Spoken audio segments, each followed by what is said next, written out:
For America, the Industrial Revolution was a period of technological and manufacturing advancements that started around 1820 and ended in 1850. The idea itself refers to change from hand and home production to machine and factory production.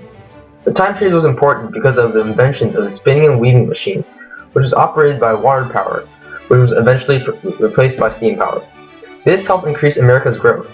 However, the Industrial Revolution truly changed American society and economy into a modern, urban industrial country.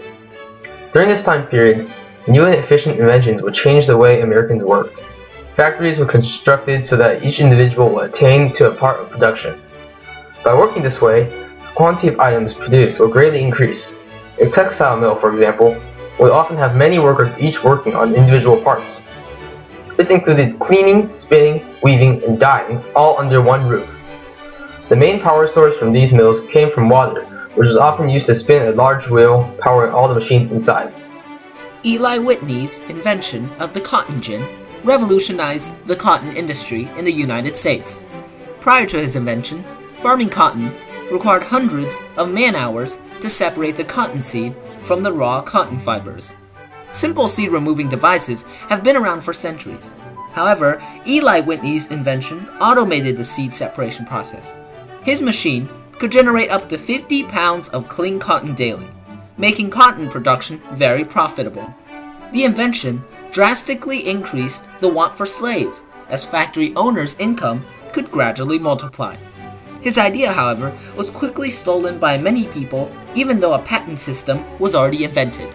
In 1846, Elias Howe created the sewing machine, which modernized the manufacture of clothing. All of a sudden, clothing began to be made in factories, as opposed to homes. Industries were particularly hard for workers to endure long hours of labor. The nature of the work being done meant that the workplace had to be very hot, steam engines contributing further to the heat of these industries. Machinery was not always fenced off, and workers would be exposed to the moving parts of the machine while they worked. Children were often employed to move between these dangerous machines, as they were small enough to fit between tightly packed machinery. This led to them being placed in a great deal of danger, and mortality rates were quite high in these factories.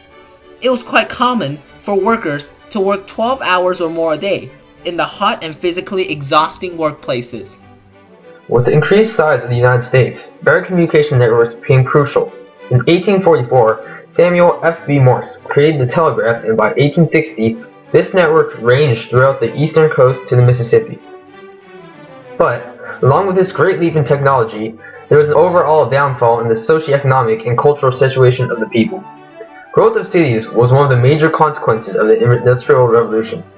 Many people were driven to the cities to look for work. Instead, they ended up living in cities that could not support them. With the new industrial age, a new quantitative and materialistic view of the world took place. This caused the need for people to consume as much as they could. This still happens today. Living on small wages requires small children to work in factories for long days.